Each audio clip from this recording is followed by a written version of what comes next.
Phil Heath never used insulin. And I believe him. He said it in podcasts. He told me, I mean, when he was getting, I trained with him 3 weeks out from the Olympia. I went to Colorado. I think it was 2016 or 2017. He's like, and it was post workout. And I expected, I'm not going to lie, I expected him to go to the bathroom, inject insulin, and then eat. That's what I expected. And he's like, he's just hanging out. We're like, him, like, don't you need to like do something? He's like, I don't do that. I'm like, oh, okay. You know, cause you read the stories, right? You're like, everybody's injecting insulin every hour, but there are bodybuilders who don't do insulin. So I think even with the androgens, even with all the other things they're taking, I do think a lot of bodybuilders, depending on their body type and how their body processes things, especially the ones with slower metabolisms, I think they could definitely benefit from keto. And it'd be fascinating to see. I think Tony Freeman, Palumbo had him pretty close to a keto diet, except for a weekly refeed. Yeah. I mean, correct me if I'm wrong. I may be totally wrong in this, but Dallas McCarver died because of asphyxiation, right? Didn't he choke because he was trying to eat because he went hypoglycemic because of his insulin use? So here's and again, I could be wrong. Here's what I extrapolated from all the different sources and talking to people who know him, is that he was going hypoglycemic. He was shoveling food in, and then he went into hypoglycemia with food in his throat. Mm-hmm. That's my understanding. Again, I'm not the guy for this. My understanding is it was caused by a hypoglycemic crash, which caused choking. Yeah, that's what I've heard too. And like, I mean, I don't care if people do drugs. Like, I know a lot of, I've got clients that do drugs. Like, I don't care. I'm not here to judge anybody. But for me as a natural bodybuilder, like, I just want to see what I can do. I want to see what I'm able to push my body to do in its natural state. And I keep getting better every single year. So I don't see any reason to think that I've reached my natural plateaued limit. I want to do it from a health standpoint. And, you know, again, nothing against people that take gear, but like there's so much that the human body is capable of that we don't even realize because we don't push it as far as it can be pushed. Yeah. And I mean, dude, at the end of the day, steroids are unhealthy, taken at a super physiological level. They're just not healthy. Yeah. You can make an argument for TRT all day long. We could debate this for hours. But you are most likely, again, not 100%, you are most likely taking years off your life and increasing the risk of, you know, of your morbidity risk at any time. And morbidity risk is basically your chance of dying at any minute of the day. Yeah. So when they do the studies on sauna use in Finland, it says it causes a 40% morbidity decrease. I'm like, oh, so I'm going to live 40% longer. No, it means that at any given moment of the day, you are 40% less likely to die than the guy who didn't do it, but you can still die. Mm-hmm. It just decreases your chance of dying.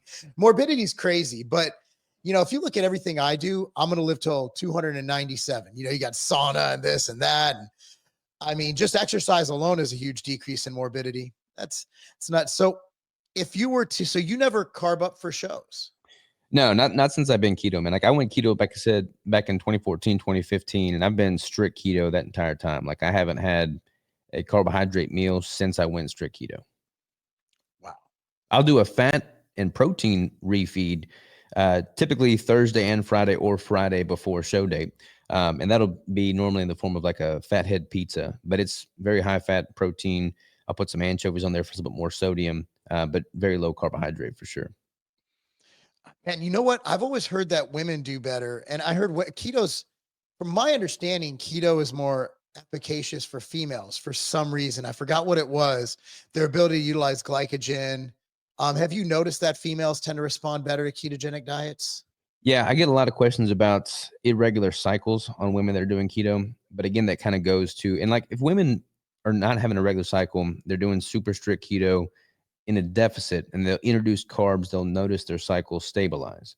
But it's not necessarily because of the carbs. Like that may be a Band-Aid fix that puts them into a parasympathetic state that allows their cycle to normalize. But if they just simply ate keto at a higher intake, more fats and proteins, more calories overall, that would also put them in that relaxed state and they would be able to regulate their cycle. So many women do it at just this extreme deficit. I mean, 1,100 calories as your default is not healthy no matter what diet you're following. But so many women are doing keto in this really depleted state, and that's why they're having hormonal issues, not because they're doing keto.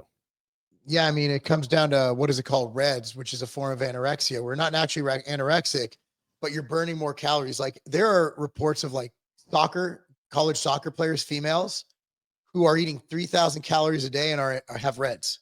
Yeah. Have amenorrhea and all the symptoms of anorexia.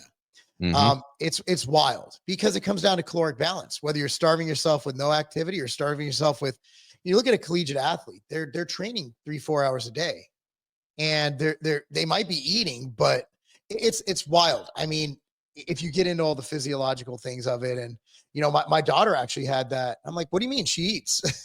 They're like, no, it's because she's burning so much during her training. I'm like, oh, so what do we do? They're like, feed her. I'm like, okay.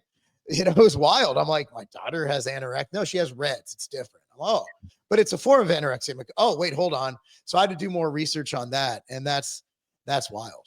She had to eat a keto brick, get another 1,000 calories in. Yeah, she needs to just eat like 10 of those.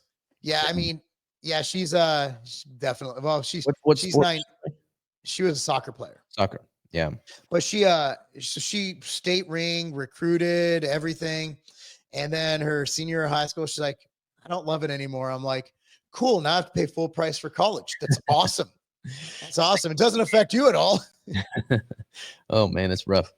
Oh, tough, especially when she gets into a school that costs a lot. Like that's the thing about my 17-year-old, he's not smart enough to cost a lot in college. Like his grades are, you know, average at best. And so the colleges he can get into are the cheap ones. I'm like, but my daughter was like a 4.3 weighted GPA, you know, 31 on the ACT. And I'm like, damn it. If only my kids could be stupid. No soccer scholarship for her. What's she doing now?